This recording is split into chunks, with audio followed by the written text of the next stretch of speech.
What's going on, guys? Welcome to Everything Always. My name's Michael Roman, aka Allfires, and as promised, we got the first look trailer for Wakanda Forever this evening, and there are so many Easter eggs in this for characters we already know like Killmonger, characters we haven't seen already like Victor Von Doom.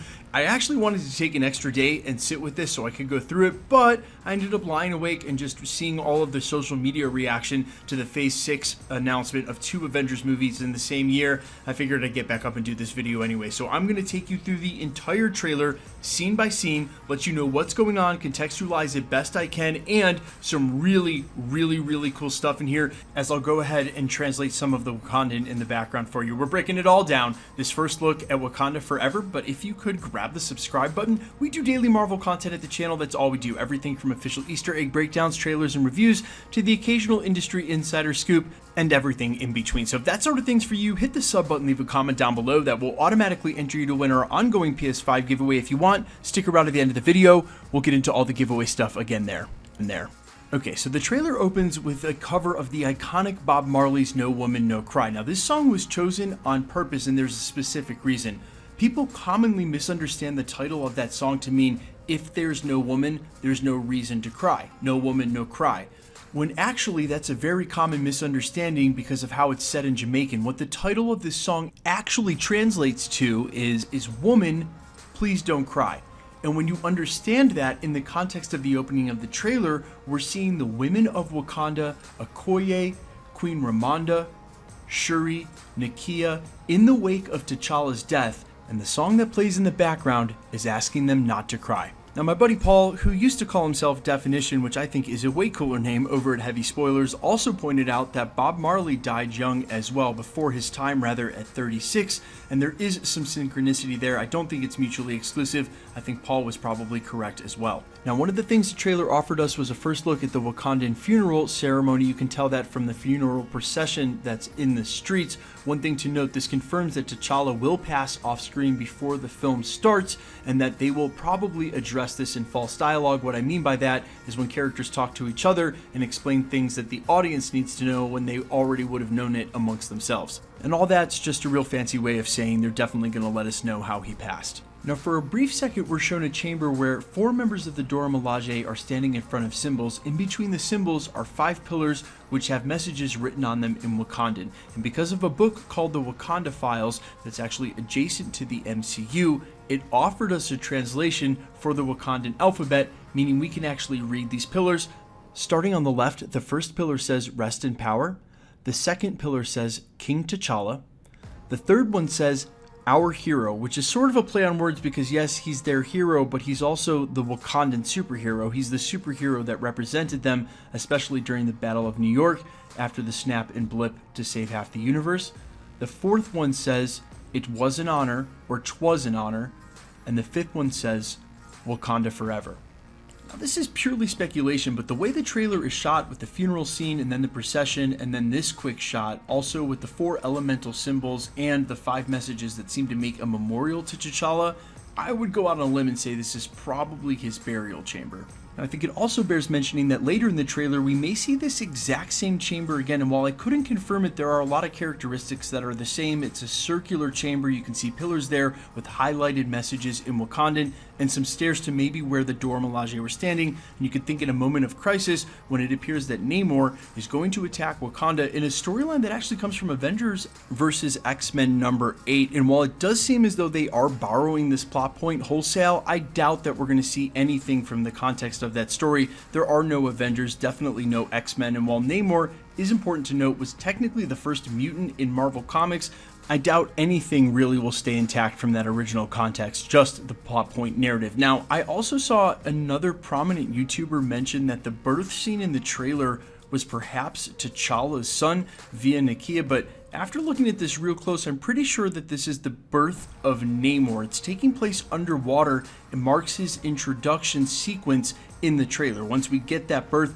we sort of see him in multiple instances. And it's crazy to see the ambition in this trailer, how many new characters and old characters alike somehow all have to have their narratives served, but it's because there is a central tether that makes all of these pieces rotate around it, and you basically see that play out in the sequence of the trailer. We get our first look at Riri Williams' Ironheart there, and this is how it works. That crew in the middle of the ocean, they're looking for vibranium at Victor Von Doom's behest. Now, we remember from all the way back in WandaVision, the very first project in Marvel Phase 4, that SWORD was able to track vibranium. That tech is said to come at the hands of Riri Williams, who may be working with that crew. Either way, when that crew disturbs Namor, there is going to be violence, and in that violence, Riri Williams will get in the way. When Ironheart becomes an enemy of Namor, considering she's allies with Wakanda, all of that sort of turns Wakanda against Atlantis or vice versa, because of the old friends of my enemies are my enemies as well. Well, that's playing out in full force. Now, there's even one more tether step past this, because this is how it all rotates. But the reason they're in the middle of the ocean looking for vibranium is because of Dr. Doom, who knows very well that in his attempt to try to conquer, he can't go up against Wakanda himself. Better to get Namor to do his dirty work for him and go up against Wakanda. Let those two duke it out, because they will both take significant damage, which makes the job for Dr. Doom much easier. Now, in the very final frame of the trailer, we get to see that there is a new Black Panther, and it's definitely Shuri. I've already seen some conjecture about this. Yes, Winston Duke is returning as M'Baku, but it certainly looks like they will have very separate roles. M'Baku might go on to become the king of Wakanda, where Shuri wants to wear the Black Panther mantle, and regardless of the debate, it's definitely Shuri. The more interesting part of the shot, though, is the gold inlay on her black vibranium costume. That is a direct shout out and Easter egg for none other than Eric Killmonger, matching what he wore as a Black Panther costume. Now, there have been rumors about an ancestral plane scene where Shuri may invent a sort of fake or synthetic heart-shaped herb. Remember, that was all burned in the first movie, and in visiting the ancestor plane, might actually come into contact with Eric Killmonger, and the logical conclusion there is that he ends up guiding her and helping her, and that this is an homage or sort of a shout out to him, honoring him in her costume. But